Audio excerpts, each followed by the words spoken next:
Vamos falar bastante sobre essa vitória do Vasco da Gama em cima do Red Bull Bragantino por 3-0, com 2 gols do Pirata, Sayuruca e 1 do GB, para conseguir somar mais 3 pontos para o Vasco na tabela. O Vasco da Gama, que é o 8º colocado do Campeonato Brasileiro e, pasmem, é o líder do retorno do Brasileirão. O Palmeiras está jogando agora, inclusive, com o Cruzeiro, um 0-0 até o momento, 43 minutos. Inclusive, já teve até lance polêmico de arbitragem. O Gustavo Gomes, na minha opinião, deveria ser muito expulso. Ele quase quebra a perna do jogador do Cruzeiro e ficou só no amarelo, o que é um lance que acaba alimentando as narrativas, principalmente as mais histéricas. Mas o de hoje foi uma loucura. Mas, em relação a isso, vamos focar no Vasco da Gama. Focar nessa melhora de um time do Fernando Diniz que conseguiu sair do Z4 do Campeonato Brasileiro, que chega com o trabalho da diretoria, do Pedrinho, do Admer Lopes, do Felipe e de todos os componentes do Fernando Diniz, que não só trabalhou dentro de campo, mas também trabalhou fora de campo, para dar a um Vasco um nível de competitividade muito interessante, principalmente após a janela. Robert Renan e Carlos Cuesta somam mais uma vez um jogo sem conseguir tomar gol. O Barros chega ao seu 11º jogo sem saber o que é perder, muito pelo contrário. O Vasco não tomou gol nos últimos 3 jogos. O Vasco venceu por 2-0 os últimos 2 jogos e ia caminhando para um 2-0 novamente, mas fez o terceiro na belíssima jogada de Carlos Andrés Gomes, que é outro jogador que chegou nessa janela de transferências e que já está totalmente adaptado ao Vasco da Gama, crescendo de rendimento, mostrando para o que veio e com certeza evoluindo o colombiano com o jogo do Fernando Diniz. Então, cara, a grande verdade é que hoje o torcedor vascaíno já não precisa mais ter medo. Ele já não precisa mais ter medo de uma instabilidade. Por quê? O que eu quero dizer com isso é o seguinte: o Vasco vai perder, tá? O Vasco vai perder no campeonato, o Vasco vai tropeçar no campeonato. Só que o recorte, ele já não é mais um recorte pequeno. Ele é um recorte de 12 jogos. Nos últimos 12 jogos, o Vasco venceu 7, empatou 4 e perdeu apenas 1. Nos últimos 12 jogos, o Vasco fez 24 gols e tomou 13. Nos últimos 12 jogos, o Vasco é uma equipe que, como eu disse, está como líder do retorno do Campeonato Brasileiro. O Vasco também, durante esses 12 jogos, conseguiu a classificação para a semifinal da Copa do Brasil. Venceu, ou melhor, eliminou o Botafogo, venceu o Fluminense, empatou com o Flamengo. Nesse recorte, até mesmo olhando um pouco os clássicos estaduais, onde o Vasco na temporada e nos últimos anos vinha deixando a desejar. E até isso o Vasco melhorou. O Vasco hoje tem um grande camisa 10. O Vasco hoje jogou sem o principal jogador, que era o Ryan. E mesmo assim, o Cruz Maltino conseguiu apresentar um grande futebol em Bragança Paulista. É claro que o Red Bull Bragantino já não é mais uma equipe tão forte como foi no primeiro turno. É uma equipe que oscilou bastante. É uma equipe que, sem dúvida alguma, deixa a desejar pós-Copa. O Vasco é o contrário. Então, não é qualquer time que consegue meter 3-0 lá em Bragança e o Vasco conseguiu. Então, cara, assim, o que a gente tem que deixar claro é que não tem mais como você ter medo de afirmar que esse é o melhor Vasco desde 2012.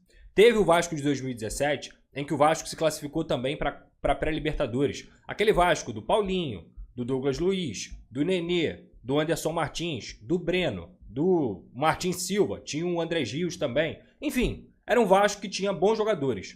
Mas como consistência, como grandes resultados e ainda mais no futebol mais atual, digamos assim, pensando também em Copa do Brasil, já que essa equipe conseguiu chegar a 2 semifinais seguidas, eu não tenho dúvida de afirmar que esse é o melhor momento do Vasco nos últimos 13 anos.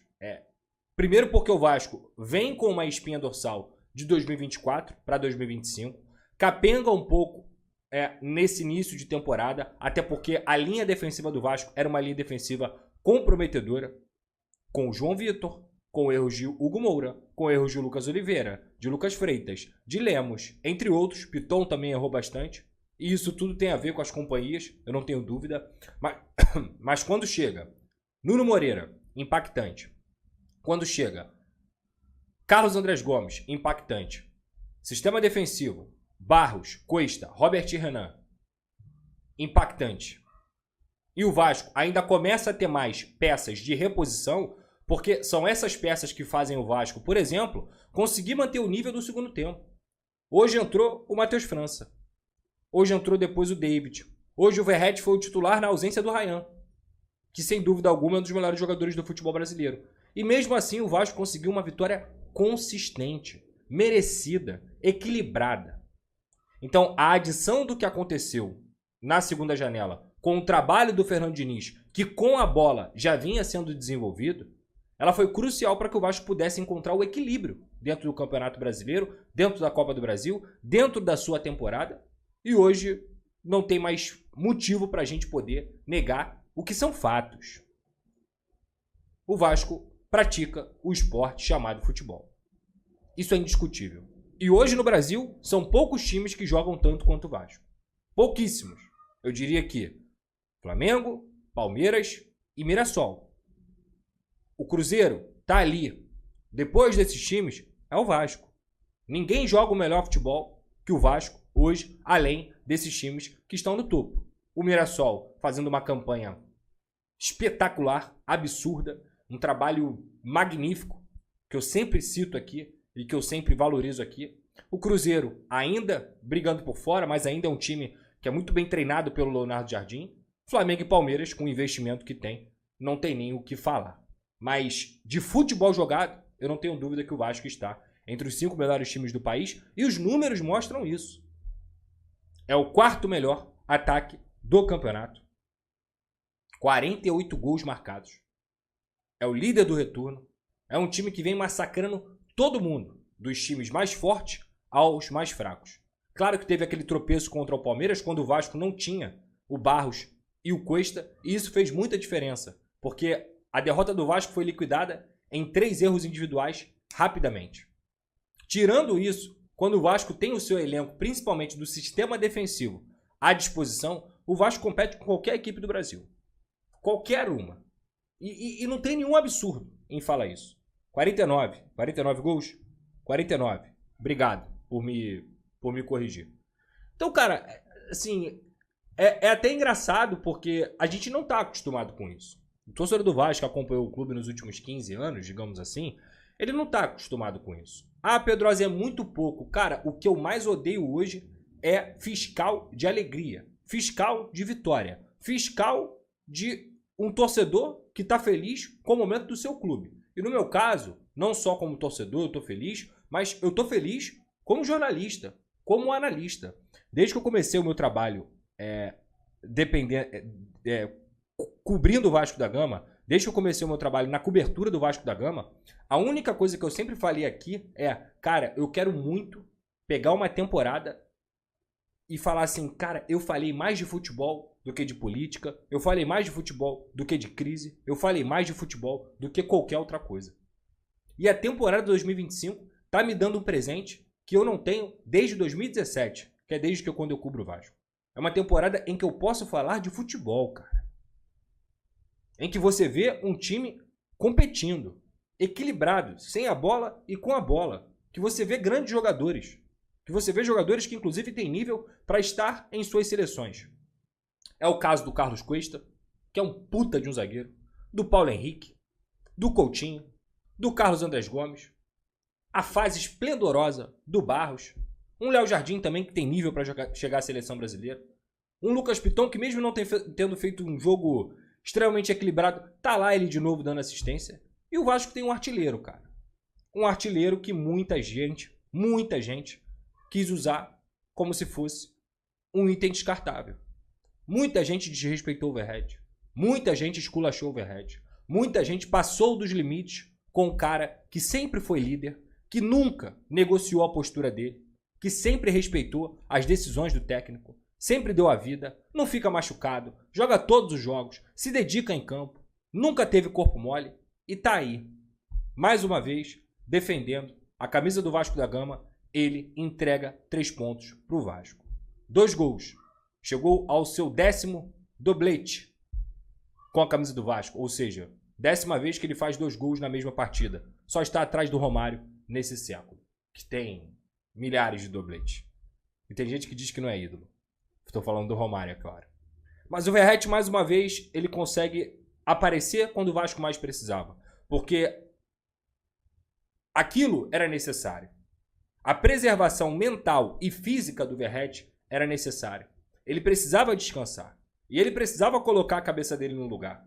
Porque, tecnicamente, ele não estava fazendo grandes jogos. Ele estava falhando. Ele estava fazendo jogos ruins. E aquilo acabava, obviamente, não porque ele queria, mas impactando negativamente na equipe do Vasco da Gama. Estava prejudicando.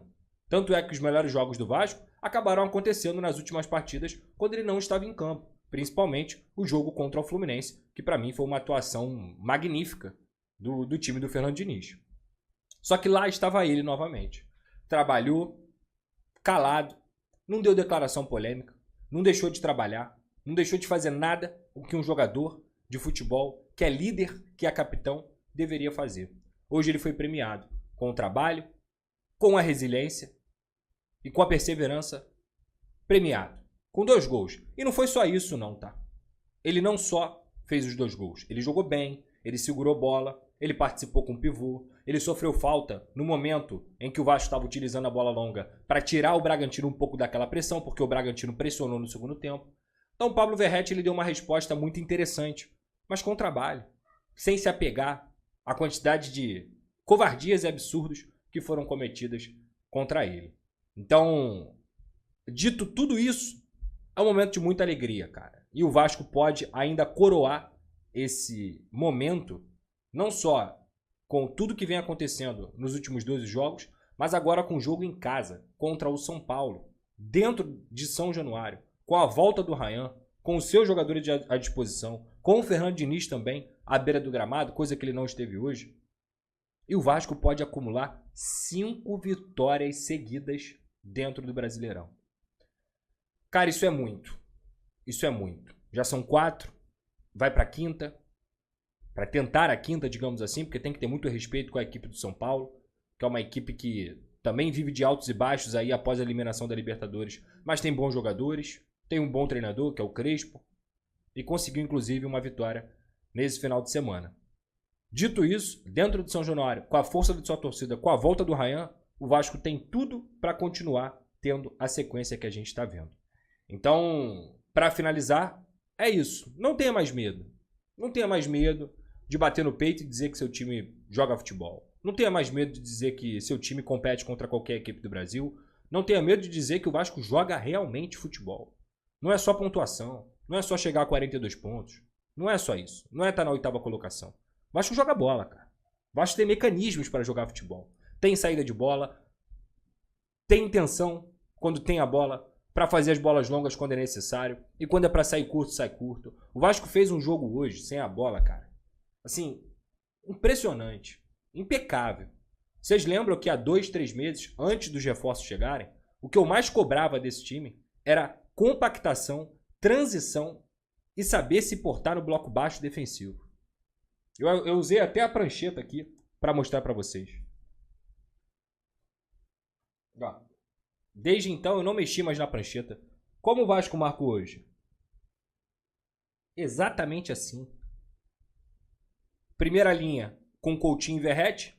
2 linhas de 4. Carlos Andrés Gomes e Nuno fechando aqui. Tietê e Barros. Paulo Henrique. Cuesta, Robert Renan. E que jogador é o Robert Renan? E o Lucas Piton.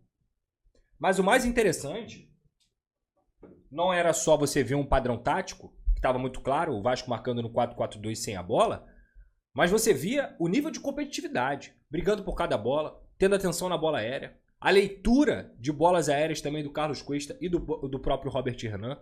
O Bragantino pouco jogou, cara.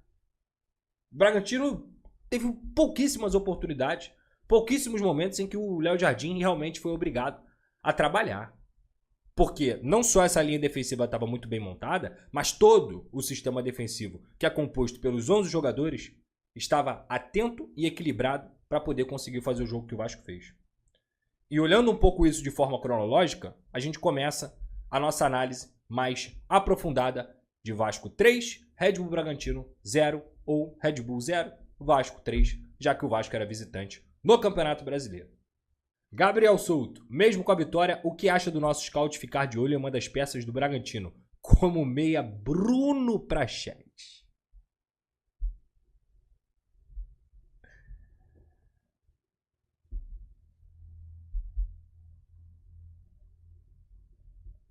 eu vou enlouquecer.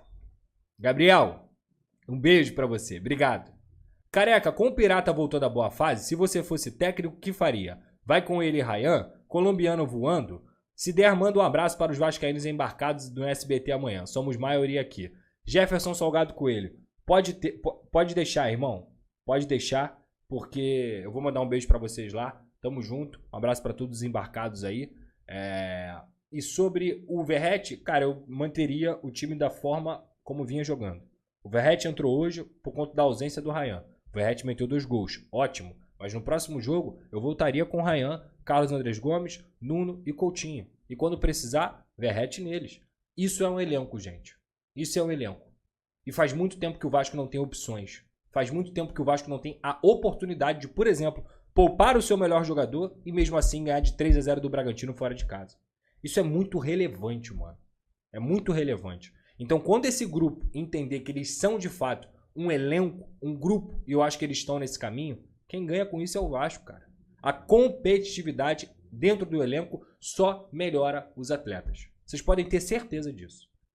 Coutinho hoje jogou muito, acelerando e prendendo quando necessário. Mérito do Diniz por acreditar e recuperar esse monstro. Mérito do Diniz, mas mérito do Coutinho também, cara. A trajetória do Coutinho com a camisa do Vasco é uma trajetória louvável, assim. Louvável, de respeito também, de cuidado, de entrega, de carinho. Coutinho é um exemplo, cara. É um exemplo zaço, assim. De abrir mão de dinheiro, de ouvir crítica calada e trabalhar. Incrível, assim. Incrível. É outro jogador incrível. Gol do Palmeiras. Anulado. Mas, enfim. Eu sou muito fã do Coutinho. Sempre fui fã do Coutinho. E ele finalmente não só está atingindo aquilo que a gente esperava, mas eu diria que o Coutinho está jogando mais do que aquilo que a gente esperava. A temporada do Coutinho é acima daquilo que a gente esperava, sinceramente. A forma como ele vem dominando o jogo e sendo peça crucial, um termômetro dessa equipe, um motorzinho, cadenciador, o craque, é impressionante, tá? É isso aí, rapaziada. Mais um vídeo aqui no canal, beleza? Fortalece com like. Pedrosa trazendo as informações aí do Vascão para você se manter muito atualizado depois dessa vitória aí acachapante do Vascão. Fortalece com like, comente aqui embaixo e voltaremos assim que pintar mais notícias do Vasco da Gama. Um forte abraço, tamo junto e até o próximo vídeo. Valeu, pessoal, fique com Deus aí. Valeu, tchau, tchau.